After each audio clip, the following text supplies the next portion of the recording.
So welcome everybody. Welcome our viewers on Torah Anytime. So happy to have you all. Okay, so we're starting with the pasuk, the verse on it's chapter 32, Perek Lamed Beis, pasuk Ches. It says as follows: Vayira Yaakov ma'od. Yaakov was exceedingly frightened. Very few times the Torah uses the word ma'od, mem aleph daled, which denotes the fact it means very, extreme. The Torah is known for its brevity, to be very terse and concise. And if it uses a word, an extra word, it means to imply that Yaakov was very frightened. Vayetzer lo, and he was not only frightened, but it distressed him. So the Chos of Lublin says something fascinating. He says, we're talking about Yaakov, who was the epitome, the personification of faith. Yaakov went through so many ordeals. He persevered through so many struggles. And to be alive, when you're a person, you're not a stick or stone, when you're a human being, it means you're going to be subject to tests. That's what being alive is about. Sometimes those tests are easy to handle, sometimes those tests seem almost insurmountable and seem to be so gigantic and so huge that you feel so overwhelmed and you don't know what to do.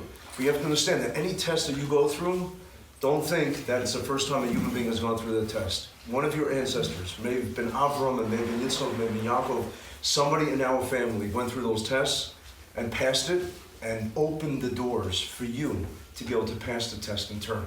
So you're not living in a vacuum. You're living with the heritage. You're living with the history. You're living with the legacy. Those that came before you that forged a path. And anytime you're confronted with a tribulation, anytime you're confronted with a nisayon that seems to be so difficult, just think about it and say, my great-great-great-grandfather, my ancestor, he went through it or she went through it and survived and allowed me now to face that struggle and temptation. So don't worry about it. But says the Chos of Lublin something amazing, that if Yaakov was the bastion of faith, then how could it be? Vayira Yaakov, why was he so frightened? Now, it's understandable that any human being would be frightened if he's confronted by a whole army. First of all, remember, Esav is his nemesis. Esav is his mortal adversary, his enemy. The man said explicitly that he wants his brother Jacob, Yaakov, dead. Now he's there, facing him in battle. He has throngs and throngs of soldiers with him. Yaakov sees it. Remember, Yaakov is a shepherd. Yaakov is a gentle person. Yaakov is a scholar. Yaakov is the greatest Torah scholar. How many years did he spend learning Yeshiva Shem Ve'ever? He spent years learning, right? And he was a man who was, it says, even before he went to Yeshiva Shem Ve'ever, the Torah depicts him as somebody that was somebody that was pure, simple, that was Yoshev Ohel, that sat in the tent. He wasn't a warrior. He probably had a long beard, and he probably looked like this aged Rosh Yeshiva. You see a picture of Steinman or of Chaim Kanievsky, that's Rabbi Yaakov. Yaakov first got married at 84 years old, you know? By this, anybody that's a little older and still not married, don't worry. Yaakov got married at 84. You know, and he had at least, 12 kids, 13 kids, right? Probably many more. So it's okay, the same, but he was an old man at this time. So he was no warrior, he was no combatant, he was no soldier, so of course it's understandable he should be frightened, but what do you mean? He has a promise from God. So therefore, it says the Chos of Lublin that it says that he was frightened. Vayira Yaakov ma'od, he was very scared. Vayetzer lo, distressed. Distress doesn't mean that the fear was compounded. It says the Chos of Lublin, what distressed him was the fact that he was frightened. Because he understood he should have had more faith. Isn't that deep? No pashut shah. Vayira Yaakov ma'od, he was very scared. He had this palpable fear, this apprehension, this anxiety, this tremendous, he was petrified. Vayetzer lo, and he was also distressed. No, it's not. He was distressed because he was frightened. Because a Jew has to live with faith. That's what makes us special. We understand that Hashem loves us. Hashem puts us through something. That's what we need. We may not be able to conceive or fathom why, but we don't know who we really are. You think you know who you really are? We have no idea who you really are. We don't know what our soul is. So that's Vayetzer lo. But suffice it to say, it says he was very afraid. All right, let's learn Pashut Pshat. Simple translation here. He was very frightened. Why was he so scared? So Rashi says, Vayiro Shemed, he was afraid lest he be killed. He was afraid he would die. What do you mean? He has faith. But so the Rabbi Yeshua Leib Diskin, the Maril Diskin, was so holy. You got to read about it if you don't know. Anybody that doubts the fact that there's a God, read about Rabbi Yeshua Leib Diskin. And you'll see it authenticates the fact that this is an Ish Elokim. There's a man of God, and there has to be a God. If there's a man of God, there's a God. He was angelic, Rabbi Yeshua Leib Diskin. He says that there was a prophecy that Rebecca, Rivka, Emunah said. And she said that both her sons, her twins, will die on the same day. So Yaakov Avinu says, listen, if I have to get engaged in some kind of combat with him, he has to die. It means that if he dies, I die. So that's what he's afraid that he would be killed. And and he was distressed lest he have to kill others. Now, there's a question that all the Rishonim, all the Mefarshim ask. Why is he afraid of killing others?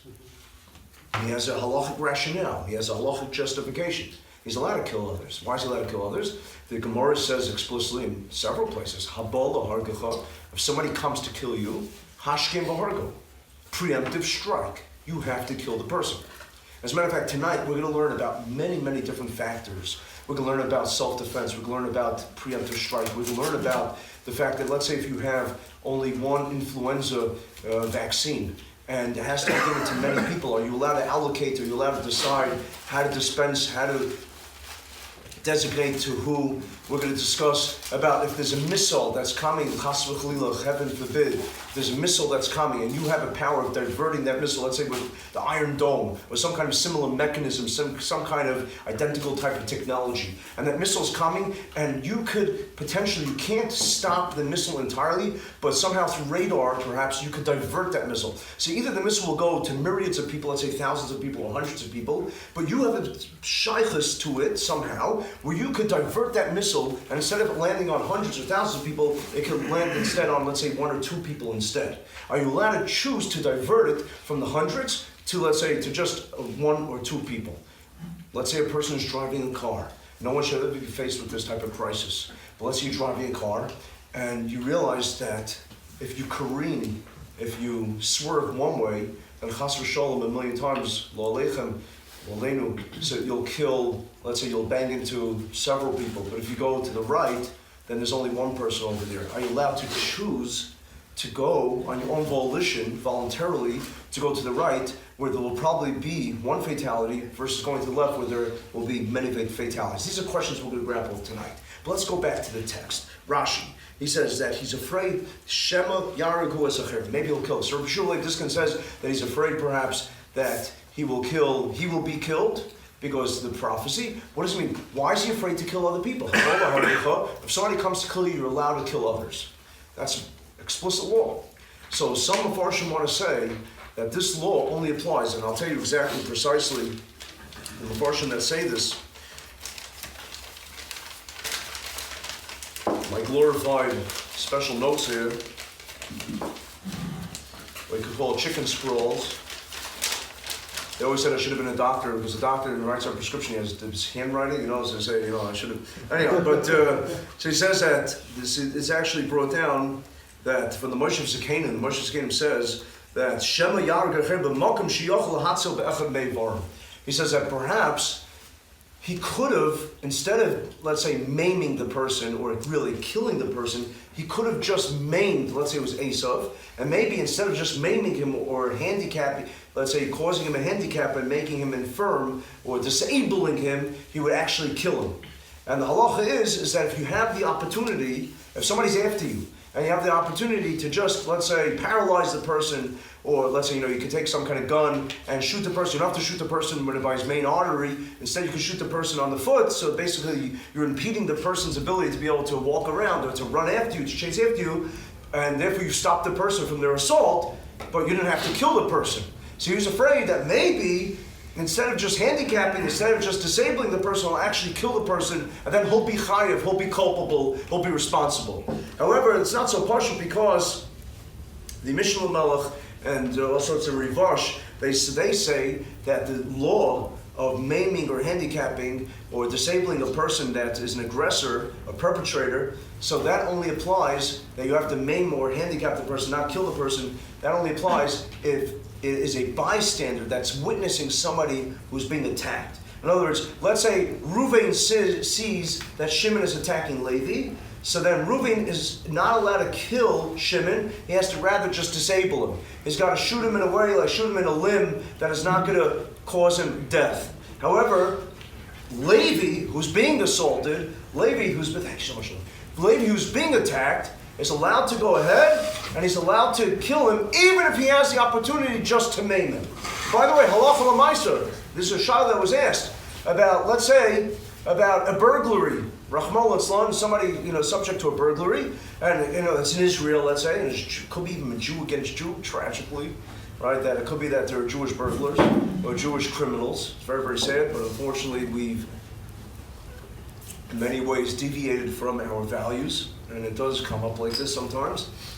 So are you allowed to go ahead and do a preemptive strike against a burglar? So you may say, well, the burglar, he's just a nice guy that needs some extra gelt, He wants to feed his marijuana habit or something. He doesn't even have a weapon, he's just coming in to see if there's some cash. He saw that, he was a delivery boy, and he went into your house as a delivery boy, and then he saw, you got a nice, Hanukkah menorah there. It's silver. I could pawn off the silver for some good money. You gotta be careful for the delivery boys you let into your house, You're not so simple. So then later on at night, he comes back and he realizes you have an open window. He's just gonna take it. So the halacha is that you could assume that somebody that's intruding, somebody that's trespassing into your house has full intent of, God forbid, executing whatever they want to do, and they're willing to do it to the last breath, and therefore they will chas v'shalom hurt you, and therefore you're allowed to get them before they get you, even if you think that there's a chance that they're not going to hurt you at all.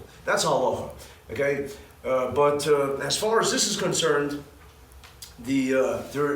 that's why it says he was afraid of killing others, because he's afraid, again, that maybe he's not supposed to kill the person, maybe he's just supposed to disable the person. That's one answer. However, there's a very deep answer that I want to share with you. And this is from the Nachlas Chamisha. Listen to what he says. He says that Yaakov, Vayira Yaakov Ma'od. That Yaakov was very exceedingly frightened. All right, Ma'od, very frightened. You ready for this? Listen to what he says. He says, why was he frightened? He says, because Esav is cruel, and Esav is a evil and wicked person, and Esav is a depraved and promiscuous person, an immoral person, but Esav has a major schos, Esav has a major merit. And what is the major merit that he has? Is that for all the years, first of all, Yaakov was derelict in Kibbutz. That wasn't his fault. He was a fugitive. He was a refugee. He had to run away. But Esav was around, and Esav took care of his father, especially maybe his mother also to a degree. I don't know. But Esav took care of his father. He was good at kibbut avayim. He was good at kibbut av. We don't know about his relationship with his mother so much. We're not 100% certain about his relationship with his mother. And if you stay tuned to Shabbos, if everybody comes on Shabbos, I think that I'm going to speak about on Shabbos what Esav's relationship, which is shrouded in mystery, what his relationship with his mother was. But as far as his father, kibbut av. He got a lot of spiritual dividends. He cashed in a lot of stocks. And he was very, very good, steadfast, and very meticulous about keeping kibbut av with his father. And therefore, he had a lot of schusim. By the way, listen to this. It says in Achlas Chamisha something utterly amazing. It's going to make you fall off your seat. So better put on your seatbelts right now. Achlas Chamisha says that if you take the word ma'od, Vayira Yaakov Ma'od, remember we said that ma'od could be superfluous. Why does it have to say? The Torah doesn't mince any words. Why does it say Vayira Yaakov? That Yaakov was frightened? Ma'od, very. Because hey, Vayira Yaakov, Yaakov was frightened. It says in Achlas Chamisha that Ma'od is spelled Mem, Aleph, Dalet. How much is Mem? Mem is equal to 40. Aleph is equal to 1. Dalet is equal to, you all mathematical geniuses. What can we say? Mem, Aleph, Dalet is equal to total. It equals to 45. 45. Wow. Let's take the letters Chaf, Yud, Beis, Vav, Dalet. Chaf is 20, Yud is 10. Everybody help me out. Beis is 2. Vav is 6, Dalet is 4. How much are we up to? What is that? An Aleph Vez, Kibbut Av, is equal to 45. Why was he frightened? Because Ma'od, because of Kibbut Av. That's where Yaakov was frightened. He says, listen, my life is in jeopardy. My life is at risk. I'm in peril.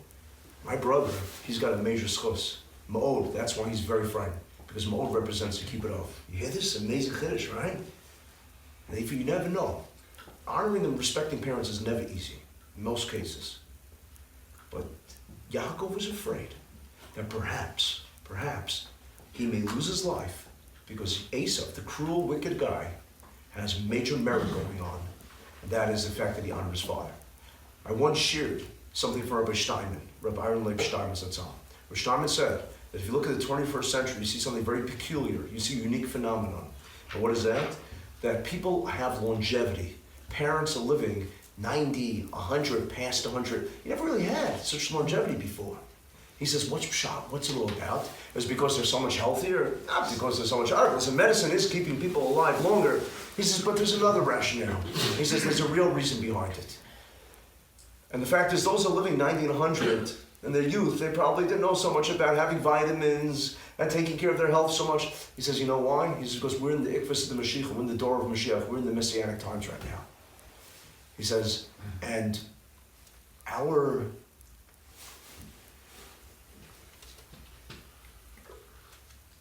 objective, our mission, is to fight off any schos that Edom, that Esav has. And what's that schos that's lingering for him? What's that schos that's perpetual for Esav? Keep it off. He honored his father. So how do we win in this time of Mashiach when we have to fight the Edom? So therefore Hashem takes our parents and makes them live very, very long, and they become a burden. They become a hassle. They become, God forbid to view it like that, but that's how so many people view it. And instead of viewing it as a hassle, instead of viewing it as a burden, you view it as a schos that before you have to take care of them as long as possible, as many years as possible, and therefore this is the antidote. This is to bring Mashiach. Can you imagine? This is going to go ahead and dispel, this is going to go ahead and this is going to eliminate all the potential merits that Edom has by you honoring your parents. Wow, and that's ma'od. But we're up to now something even deeper. Ready for this? We're just going to give Roger a chance to make himself comfortable. Okay, please pass the sushi. Don't tell me there's nothing left. That's all right. So many people here. What's going on? Okay, the fries, the beer. There is some beer. Yes. Give him, please, whatever food we have. All right. We're gonna have to order more food. Okay, so we said that Jacob had a palpable fear. He was suffering mental anguish. He was extremely frightened and petrified because he was facing his mortal enemy Esau, who was surrounded by 400 soldiers to kill him. And it says that he was afraid, Shema Yaharog Acherim, that lest he have to kill others. We asked the question, why is he afraid of killing others? In combat and war, and even in self-defense, the Jewish law is that a preemptive strike is not only allowed, preemptive strike is encouraged. That's what you should do. You should go ahead, and if you're being attacked, you have to attack first. So therefore, the question is, why is he afraid of killing others? So I want to share with you something, a fascinating shot, an amazing interpretation from the Sefer Pnimiyui Karma. Okay, this is what he says. He says that Esav, he said that my brother Esav, Yaakov said, my brother Esav, he may be evil, he may be wicked, he may be cruel, he may be immoral, he may be depraved, but he still comes from good stock. He still has a good genealogy. He comes from the same parents I do. He comes from Rebecca and Yitzchok, Isaac and Rebecca. He has some good qualities. He has to have some good qualities. And it could be that those qualities will manifest, that those qualities will shine in one of his future descendants. You hear this? And I'm afraid that if I kill him and he dies prematurely, that will stifle, that will impede, that will prevent a future generation from arising that will be good. This same deliberation, this same calculation was made by none other than Moshe Rabbeinu Moses. When Moses saw, remember Moses was the prince of Egypt. He was, as a baby, he was basically abducted, but his life was saved by Pharaoh's daughter, by the princess. And he was raised in the royal house, which was a twist of irony and fate, because the same Pharaoh who was maliciously trying to do a genocide against all the Jewish males was raising the future Jewish redeemer and emancipator, the Messiah, in his own home, under his own nose, playing with him, cuddling him as his own child. Moshe goes out, he has a very strong conscience and sense of morality. He goes out, he sees that the Jewish people are being beaten and the Jewish people are being harassed. And he sees one of the taskmasters, the Egyptian taskmaster, is beating his brother. And it says that before he strikes the taskmaster, the Egyptian taskmaster, he deliberates, he makes a calculation. And he probes with divine inspiration to see whether or not anybody will emanate from this Egyptian that will one day be a good person. And until he was able to conclusively determine the person's entire descendants and his entire pedigree, his entire genetic line in the future, he would not strike him. So listen to this. Says the Panini Mikarim that the reason why Jacob was afraid to kill Esau is because he said maybe somebody will comfort him. And that's why he was afraid to kill Acherim, others. So the question is, why does it say that he's afraid to kill others? It should say he's afraid to kill Esau. It's not referring to Esau. It's referring to the descendant of Esau. And which specific descendant of Esau? I want to now segue into a portion of the Talmud. It's in Tractate Horus. Horus deals with the laws of courts and the laws of, we don't have papal authority in Judaism. We don't believe in papal infallibility. We believe that a rabbi, even the chief rabbi, and even the great judges and justices could make mistakes, and Horus deals with that. There's a segment of Horus that speaks about the great rabbi, Rabbi Meir. Rabbi Meir was a student of the most prominent, probably, rabbi of all time, Rabbi Akiva. And Rabbi Meir was also the teacher, in turn, of Rabbi Yehuda Nasi, the author of the Mishnah. Rabbi Meir suffered a terrible penalty for different reasons. Unfortunately, we don't have the time to extrapolate and really to delve into why Rabbi Meir was punished. But Rabbi Meir was punished. And sometimes, instead of having an honorific Rabbi Meir was extremely illustrious to the extent that any anonymous Mishnah, any anonymous legal authority, any anonymous legal ruling in the Mishnah is attributed to, when it was anonymity, it's attributed to Rabbi Meir. He was a great, great man. But he was punished because he tried to depose, he tried to unseat another great rabbi. He obviously had his reasons. He was a very holy man, but not in any way minimizing his holiness and suggesting that he did something wrong. I'm sure he had license what he did. But nevertheless, he was punished, and therefore, there were times in the Shas, the times in the Talmud, when instead of being called Rabbi Meir, he's called Acher, which means, basically, it's a pseudonym, but basically, it means, Acher means others. And basically, it's an insult because he's not being mentioned with his appropriate name, others. Instead, he's been called Acherim, the others. Okay? So now, Rabbi Meir had a very, very interesting background. He did not come originally from a Jewish family. He was a descendant of none other than Nero, the famous Roman emperor. If I'm not mistaken, I think Roman Emperor Nero lived in 37 in the Common Era, CE. He was the last of the Julian-Claudian Roman line. And Nero was the one that's brought down the Talmud Gittin, Tractate Gittin, if I'm not mistaken, around page 56, where it speaks about that Nero was sent by Vespasian to shoot targets, to shoot arrows in Israel. And every arrow went, and this was just a miraculous intervention, that every arrow went against Jerusalem. No matter where he shot it, he followed the compass. He did north, south, west, east, and everyone ended up in Jerusalem. And he understood, he was intelligent and spiritually endowed enough, in tune enough, intuitive enough to understand that something is erratic over here, that something is abnormal, that there's a higher authority guiding his actions. And therefore he saw a Jewish child walking by, and he stopped the Jewish child. This is understanding that the Jewish children, the Gemara says, the Talmud says about Jewish children, that no coach shall bait Rabban, that the small elementary school children, Hevel Piyam, their very breath is what supports the existence of the world, because their holiness, they're considered to be unsullied by sin, untainted, untarnished. They're considered to be pure and holy. And when they study Torah, there's no insincerity, there's no agenda. They're doing it from purity and innocence and holiness. And therefore, the custom back then was you would stop a little child and ask, what did you learn today? And he quoted, the child learned something from Ezekiel. It's very interesting because today in the yeshivas, unfortunately, they don't learn enough of the prophets. They're busy with Gemara, which is very important, Talmud, but they should also learn more of the prophets. And the boy quoted about the fact that the downfall of Edom, and obviously Edom referred to the Roman Empire, and all of a sudden he realized that there's no coincidence, it's not arbitrary. And this is a message to him. And he said, basically, God is trying to use me as an instrument eventually to destroy the Jewish people, but the consequence or ramification would be the destruction of the Romans. He says, I don't want to be his instrument. He says, if God's using me, God's teaching me a message. The bottom line is that Nero ended up converting to, now this is very contested and debated and disputed amongst all the historians, but the Jewish legend that we have, the Jewish tradition we have is that Nero ended up converting to Judaism, and his great-great-great-great-grandson ended up becoming none other than Rabbi Meir.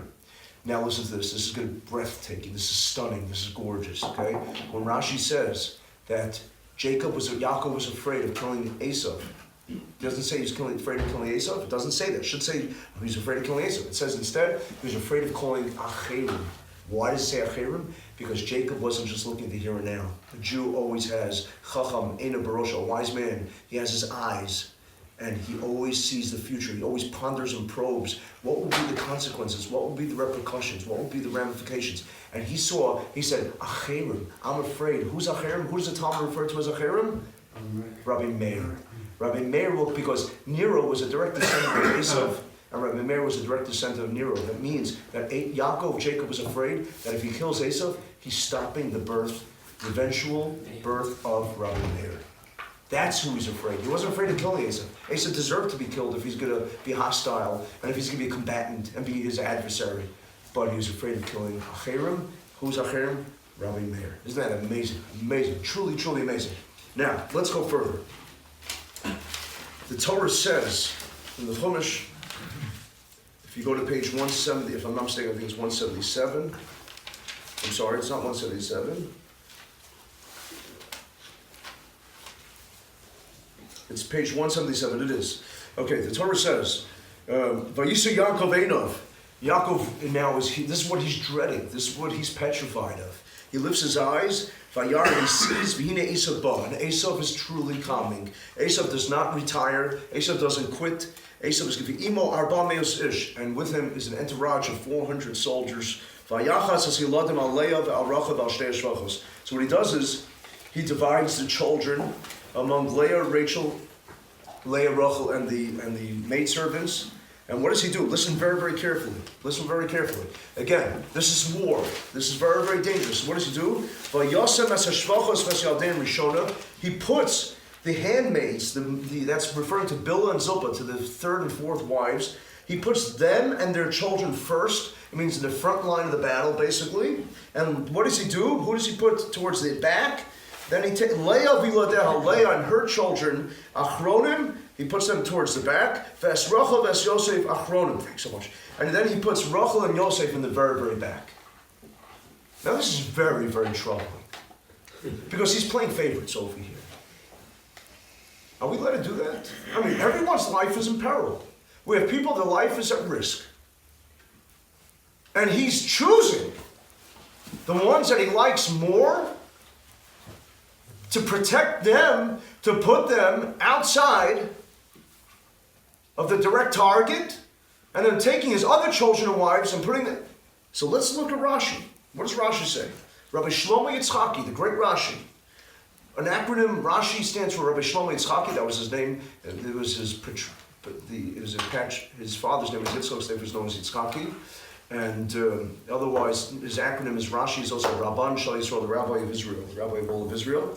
So Rashi says something fascinating. Listen what Rashi says. Rashi says that the reason why he puts Leah and her children towards the back, and then Rachel and Yosef, Achron Chaviv. Because Achron Chaviv means that you leave the best for, his English expression, an English idiom, best for last, right?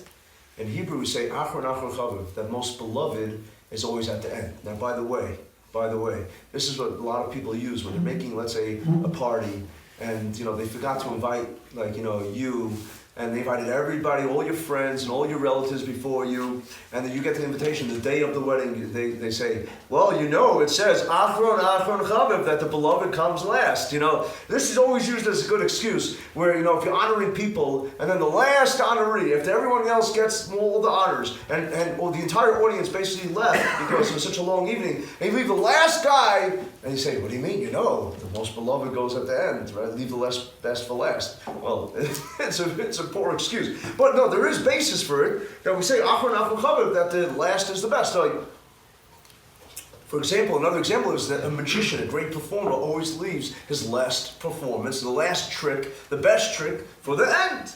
And that's why man was created at the very, very end, right? Because God created all the other creatures and all the animals, and he leaves man for the very end. Right? So, Achron Achron Chav, Rashi is exceedingly enigmatic. Not only enigmatic, but very, very puzzling and very troubling. Because Rashi is just playing into the script over here, this question, that how do you go ahead and play favorites? As a matter of fact... He did the same thing with Yosef. Sorry? He did the same thing with Yosef. When? Where he gave the special coat to Yosef. Okay, this is life. We're talking about life over here. This is talking about life and death. He's subjecting them to the bullet potentially, right? So listen to this. First of all, it contradicts halacha. There's a Meferish Shulchan Aruch, the Code of Jewish Law, in Yoredeus, in Kuf Nan Zayit, that's 157. It speaks about the following: Tenu lanu echem mikem v'nahargu, that God forbid, if marauders come, if perpetrators come, if an army comes into town, or God forbid gangsters come, well, let's say, these, what happened in Jersey City, horrible, atrocious, just horrific. People come and they say, they come to town and they say to the Jewish people, give us one of you guys. We want one hostage. Chas v'shalom. Lo enu lo lechem, terrible. We want one victim. And if you don't give us one, we're going to kill you all. What's the halacha? The Shulchan Aruch says explicitly that you're not allowed to give up anybody. Rather, everyone die, but you allow a person to be murdered. That's the halacha. As a matter of fact, this is based on the Rambam, Maimonides, but it's also based on a Mishnayos. It's based on a Mishnah in Shrumos, and it's also based on a Yerushalmi. And there it speaks about where these immoral people, these licentious people come to town, and they want to get the Jewish girls. Everybody knows that the Jewish girls have the greatest virtues. Everyone's after a Jewish girl. There's the Jewish girls have the beauty, the inner beauty, the outer beauty, the chen, the charm. Those Japs. But anyhow, there's talking about a different time. Even every day I tell you, Jewish girls are amazing. There's something special about God forbid.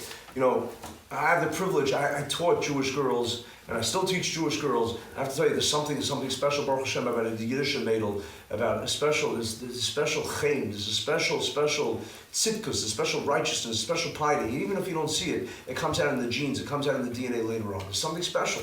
And so the goyim come, and the Gentiles want to rape, God forbid, they want to take a girl. And the halacha is that they all have to, you're not allowed to just give up one person. That's halacha. So if that's halacha, by the way, the exception is that if they identify, if they pinpoint, and they say, give us X, give us Mr. Blank, or give us Miss Blank. There's another potential exception. It's a big machlok, a big dispute amongst the authorities. If, let's say, one girl was already violated, she was nischala, she was considered to be already, that she wasn't a virgin, she wasn't basula, then you're allowed to give that person up. And that's a big machlokas. We're not 100% certain about the psak. I'm not sure there's a psak about that. But if they pinpoint and identify, if they highlight, give us this one person, then that person was considered to already be marked for extinction. That person was considered to be marked for death. And the halacha would be that the rest of the town does not have to give themselves up. And you have to give that person. What's interesting though is Yerushalmi, the Jerusalem Talmud, brings down a fascinating account about the great Rabbi Shulman Levi. Rabbi Shulman Levi was one of the most illustrious people in the Talmud. Rabbi Shulman Levi, it speaks about him that one time there was in his vicinity, around 3 miles away from where he lived, a man was devoured by a lion. Now in Brooklyn, I don't think you have to be concerned about anybody being, eaten by a lion, but back then, it was less urban and more rural and rustic, and maybe there was a chance of somebody being eaten by a lion.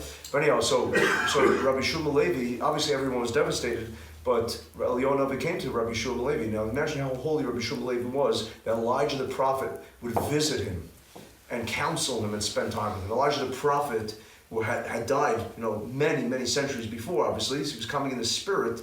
Amazing. That was how the great Rabbi Shulman Levi was. And you got to study about Rabbi Shulman Levi. It's just an amazing man. So Rabbi Shulman Levi was chastised by Elijah the prophet. He said that obviously you didn't pray enough for the town, for everyone to be safe. because had he prayed, no one would have been injured. That's how great he was. So there was a time that there was a man, Ulla, who was wanted for a capital crime, and the government authorities were looking for him, and he was hiding a lud. Rabbi Shimon Levi, that lud was in the south of Judah, in Israel, and he was this Ulla, this convict, or potential convict, a fugitive, who there was a bounty from the government for him, so he was hiding a lud, and they were looking for him. And Rabbi Shimon Levi ended up with great regret and great remorse, but he ended up giving him to the authorities. And Elijah the prophet was irate. And Rabbi Shimon Levi said, "Why are you so upset?" He was marked. He was pinpointed. He was highlighted. They specifically asked for him. And this is the law. This is the Mishnah says that if somebody is pinpointed, if somebody is condemned already, then you're allowed to hand them over to the authorities. And Eliyahu Navi made this very interesting statement. He said, yes, that's for the common person. But this is not for the chassid. This is not for the pious one. This is somebody that you are somebody that are a great personality, and you should not have, on your free volition, you should not have handed him over. What does that mean? It means that somebody else should have done it. Maybe you should have delegated somebody else to do it, but it wasn't appropriate for you yourself to do it, to be involved in such a thing, because that's considered to be mesira. Mesira means basically entrapping or snitching, something like to that effect. And therefore, Rabbi Shimon Levi had to fast many, many times because Eliyahu Navi, Elijah the prophet, refused to ever come see him until he had to engage in acts of tshuva, of penitence. So you see that it's not so simple, even when the person is condemned, to hand over the person. Now, how do we reconcile what Yaakov did, what Jacob did, by playing favorites and by lining up his wives so that his favorite wives would be put all the way in the back, and his maybe less favorite wives and children, that's what it seems, but put in the front? How do we understand this? And is this legal? Is this allowed? Halachically, is it allowed? I mean, let's say, God forbid, there was a question in the Holocaust. There's a famous sefer that's called Mimamakim. Mimamakim means from the depths. It's actually, when I was younger, in my youth, it was one of my favorite svarim. Although I don't recommend reading it to everybody because you could get nightmares from it, but it's rabbinic responsa that was written by none other than Rabbi Ephraim Oshri, who was a rabbi of the Kovno ghetto, if I'm not mistaken, where the people were being basically eventually sent to concentration camps, and they were asking him questions. And he had to have encyclopedic mind. He had to have probably photographic memory, because one of the things the Nazis did, they understood how holy the Torah, the books are for the Jewish people, that we're bibliophiles, and how much we love books. But we love books not because we just want to pursue academic knowledge, because we want to integrate it and become Torah-ingrained personalities. We want to become walking Sifrei Torah. We want to become walking Torah scrolls. It means that we want to espouse what the Torah, want to inculcate it into our personalities, what the Torah represents. And they didn't have the books, because the Nazis, one of the first things that they did was that they eradicated all the Torah, the Sfarim, the holy books from the Jewish people. They said that's what makes a Jew a Jew. And that's why if you go to a Jewish house, it's not the flat screen TV that's supposed to be prominent in a Jewish house. It's the Sfarim Shrank. Sfarim Shrank is Yiddish for meaning like the bookcases. It's the bookcases, volumes and volumes of Sfarim. I have a friend who lives in Borough Park, and he doesn't have any wallpaper. He doesn't. His entire house, from top to bottom, is just plastered with Sfarim. He buys every sefer. For me, when I go to the sefer store, it's sort of like a little like an addiction for me. Thank God I don't smoke, I don't drink, I don't do anything else but this. And for me, when I go, it's almost like, you have to put me in handcuffs, because otherwise I may spend more than I'm supposed to, and get into trouble back home. Anyhow, but listen, that's what makes us Jewish, the books. So he didn't have any Sfarim. Now, when he was dealing with these ethical dilemmas, terrible ethical dilemmas, about the Holocaust, Jews in the Holocaust, they wanted to know. One of the questions the guy asked him was, he says, I have 5 sons. He says, and I can hide my sons. But one of my sons is brilliant, and I want to give him the better hiding place. Because I feel that, you're allowed to do that. Or is that, let's say, exposing or subjecting one of the sons to more chance of being murdered than the other son? These are questions that he was facing. Another question that he was faced with, the man came to him, and the man said, I have an opportunity to go ahead and to bribe the Nazis, and that my son will not be enlisted to go to the concentration camp. But the father, this is what he told the rabbi. He said, imagine this is a Jewish conscience. You don't have this, you don't see this anywhere else. And the father said, but it means that if I'm saving my son, somebody else's son is going to be taking his place. How could I do that? Wow. And Rabbi Oshri had a paskin. He had to make rabbinic decisions without Sforim, without the books. He had to go into his mind, into his memory. Very, very scary, very frightening.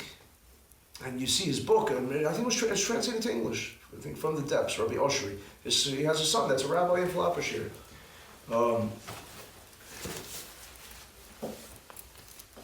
So how does Yaakov take the license? How does he do this?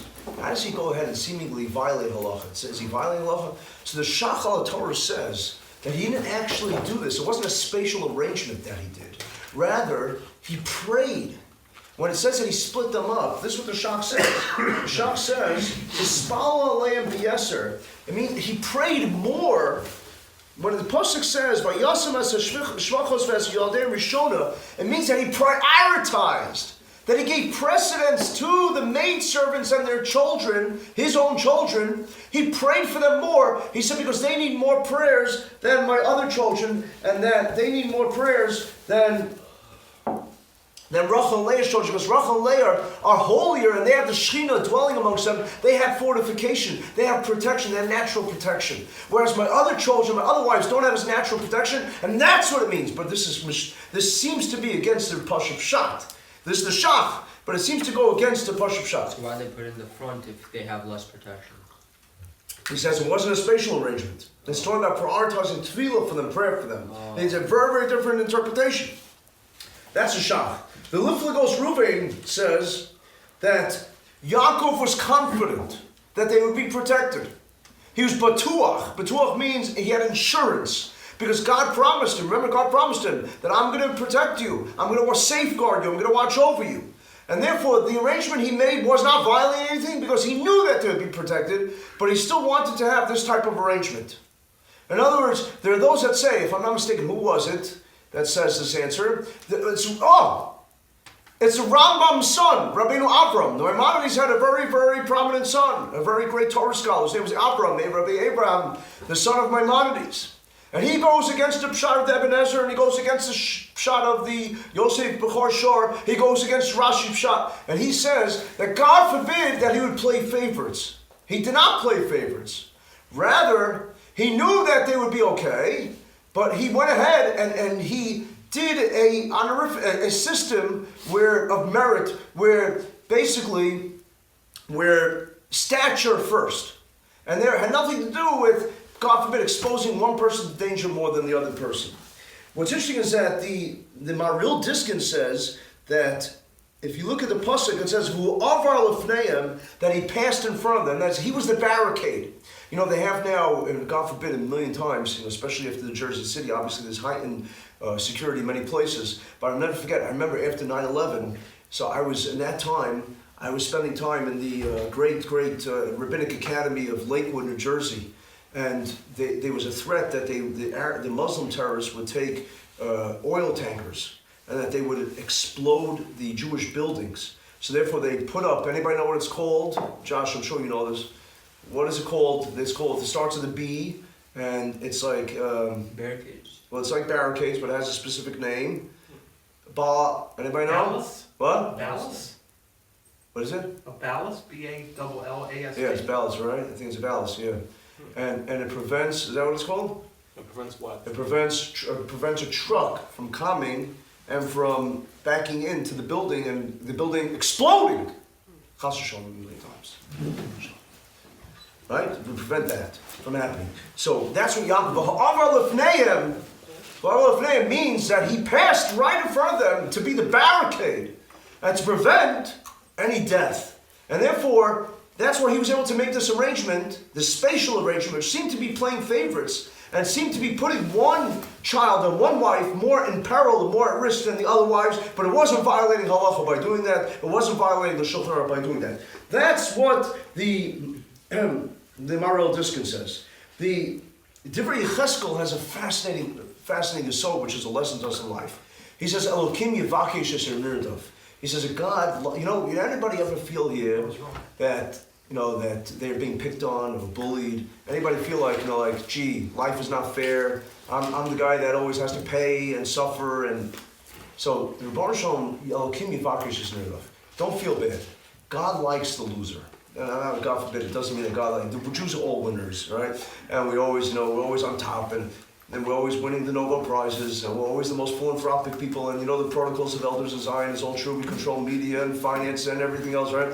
But the fact is that God likes those who are more vulnerable. God takes care of those that are most susceptible. God takes care of those that need His mercy. And therefore, this was the estimation behind Yaakov, the calculation behind Yaakov. That Yaakov takes those that are more oppressed, more persecuted, the shvachos, the maidservants and their children, because they weren't as fancy. They didn't have the status of Rachel and Leah and their children. And He puts them up front because He says they're going to be protected because because God likes those that need the help.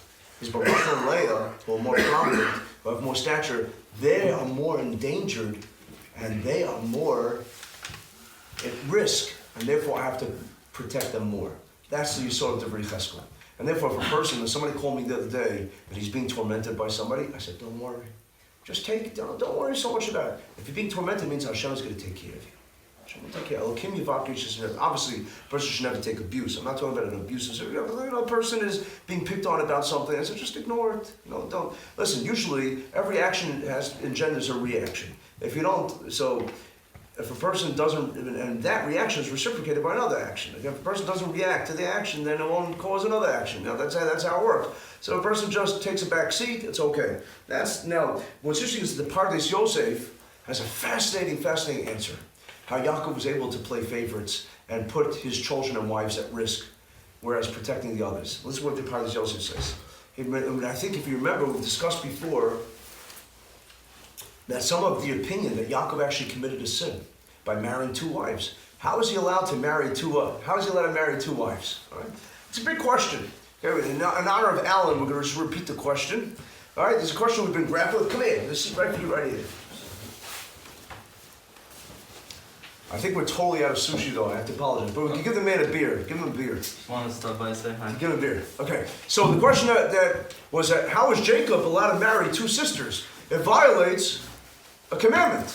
Torah says that a Jewish male is not allowed to marry two sisters. Not allowed to be married to two sisters. You got it? Not married to sisters.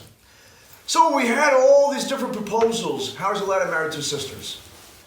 Some say because the sisters went ahead and they converted to Judaism, and once a person converts to Judaism, they are born again. It's like the evangelicals, born again, right? That's where they get it from. They're born again. And since they're born again, they don't have any biological connection anymore. And therefore, technically speaking, if a brother and sister, let's say, if Mary and Peter are brother and sister, and they both convert, they stop going to Mass, and they stop believing in the Trinity, and they go to some Besdin, some Jewish court, and they start eating a lot of kish and sushi, because if you're Jewish, you have to eat sushi. It gets even more important to get filter fish these days, even more important than bagels and lox. So if Peter and Mary become Jewish and they convert to Judaism, technically speaking, according to the strict letter of the law, they're allowed to even get married to each other, because they're not considered to be biologically related anymore, because they're considered to be born again, considered to be brand new souls. We don't allow that. According to halacha, we don't allow that. So therefore, these two sisters, Jacob was allowed to marry because they weren't biological. We came up with a whole bunch of different answers, right? Another answer, right, was that the patriarchs did not keep the Torah in the diaspora outside of Israel, outside of Eretz Israel. They only kept it in Israel. And since he was living in Iraq, right, what's a nice Jewish boy doing in Iraq? It's a whole different discussion, right? But he was living in Iraq. So since he was living in Iraq, he didn't have to keep the law. And that's why as soon as he goes into Israel, when he finally has his homecoming,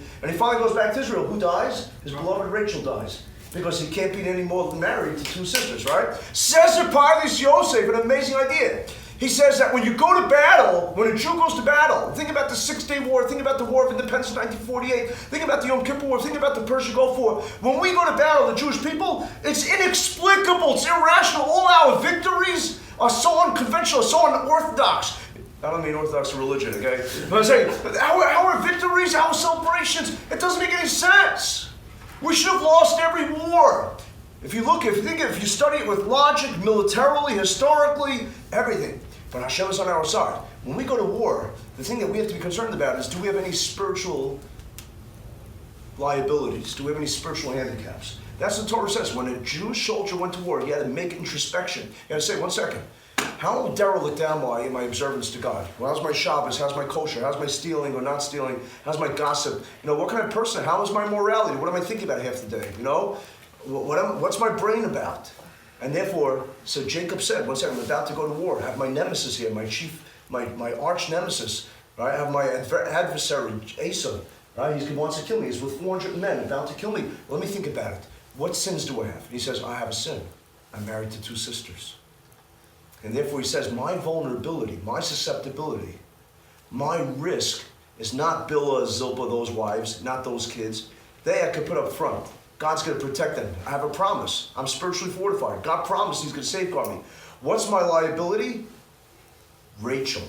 Because I married second. Remember, I married 2 sisters. Leah, when I married her, I wasn't in violation. I wasn't committing any type of perjury. I wasn't doing any sin. I wasn't doing anything wrong. But when I married Rachel already, that was his second sister. And therefore, who does he put in the very, very back? All the way out of harm's way? Rachel. Because he says she's most vulnerable. That's how the Pardes Yosef explains it. Isn't that amazing? So let's get back to, if God forbid, murderers come, like in Jersey City, and they, God forbid, terrible, terrible tragedy that happened the other day. And they say, we want a hostage. Okay? You're not allowed to play favorites. You're not allowed to go ahead and say, okay, we'll give up 1 Jew to save an entire town, even an entire country. You're not allowed to do that. Unless that person was already marked for extinction, unless that person was highlighted, they said, we want that guy, you're not allowed to give up the person. So how does Yaakov go ahead and play favorites? According to some opinions, he doesn't play favorites. Because you're not triage. Let's say when it comes to triage, medical triage, which is a necessity, right? You are a first responder. You come, God forbid, to a scene, and you have all these victims laying there, casualties. There's mayhem, there's chaos, there's bedlam. Who are you going to rescue first? So there's a Talmud about that. Talmud in Tractate Hordes says that you have to have, there's a triage, and it gives you, it itemizes, it delineates an exact order, a hierarchy of who you should say first. By the way, the rabbi goes on the very, very top. Because the rabbis made it up, right? No! No! It's because the rabbi is considered indispensable because he spiritually protects everybody. So you save the rabbi, maybe everybody else will be saved. And you need the rabbi in your life. Right? The rabbi spiritually fortifies everybody, protects everybody. The rabbi takes care of everybody. But Moshe Feinstein or Shlomo Zalman Auerbach said that today that list of hierarchy doesn't apply. Because we don't know who's a true scholar, who's not a true scholar. And therefore, basically everybody has equality as far as saving people is concerned. Okay? It means that you're not allowed to. So if you have, we spoke about earlier, if you have like a flu vaccine, you have to know who to give it to first. You're not allowed to. You're not allowed to say, well, that person's 99, he's on the way out. Do you know? Do you know the value of blood? You don't know the value of a soul. Therefore, you can't discriminate. It's not for you up to you to distinguish. We believe that every life is precious. That is a Jewish hashkafa. That's a Jewish philosophy. Every life is sacred. Every life is holy, and every life has infinite value. And therefore, it's not for us to go ahead and try to discriminate and say, well, this life is more precious than that life. Okay. Now, as far as the question, the dilemma, actually the Chazon Ish was asked this question, very similar question about a missile. And the missile, you have an opportunity that missile is about to attack numerous people, myriads of people. You have an opportunity to deflect that missile. And instead of injuring, mass casualties, will only injure, let's say, 1 person because you deflect it. Instead of going to the town that's populated by a lot of people, you go to this forsaken place where there's only 1 person. Are you allowed to go ahead and deflect that missile? So presumably, it seems that if you're doing it where you're manhandling the missile and you're actually, and a collateral or let's say a similar type of situation would be if you're driving a car, God forbid a million times, chas v'chalila, and if you veer this way, you're going to attack, you're going to end up hitting 6 people, but if you veer this way, you're only hitting 1 person, are you allowed to choose to kill that 1 person instead of 5 people? And it seems to be the halacha is that a person is not allowed to make a choice to kill anybody. And therefore better that he not do anything. However, if he is just deflecting the missile, where he's not actually touching the missile, and it's a little indirect, then he's allowed to deflect the missile in order to, that 1 person should be hurt rather than many people. Okay, unfortunately, I'm sorry, we're out of time. We have another amazing class, unfortunately, we have to wrap up. But I just want to show you that this is just an inkling. All we touched upon was 2 verses, 2 psukim, and look how much It's such a repository. Look how much there is to learn. Look how much there is to glean just from 2 verses in the parsha. Can you imagine how much more so if you delve into the rest of the parsha and make it a part of your life? So I want to thank you all for coming. Thank you all for listening. If you have any questions, God willing, I'm always here. And by the way, we have an amazing Shabbos planned. Come tomorrow night, come Shabbos morning, come, of course, Sunday morning at 9 o'clock in the morning. But we'll cover a lot more of the Chumash over Shabbos. And now stay tuned for an amazing shiur. Rabbi Goodstein, Rabbi Moshe Goodstein is here. We're so privileged and honored to have him. And we're going to have some delicious hot cholt. Is here? Okay, yeah, sure. Wonderful. Okay, thank you.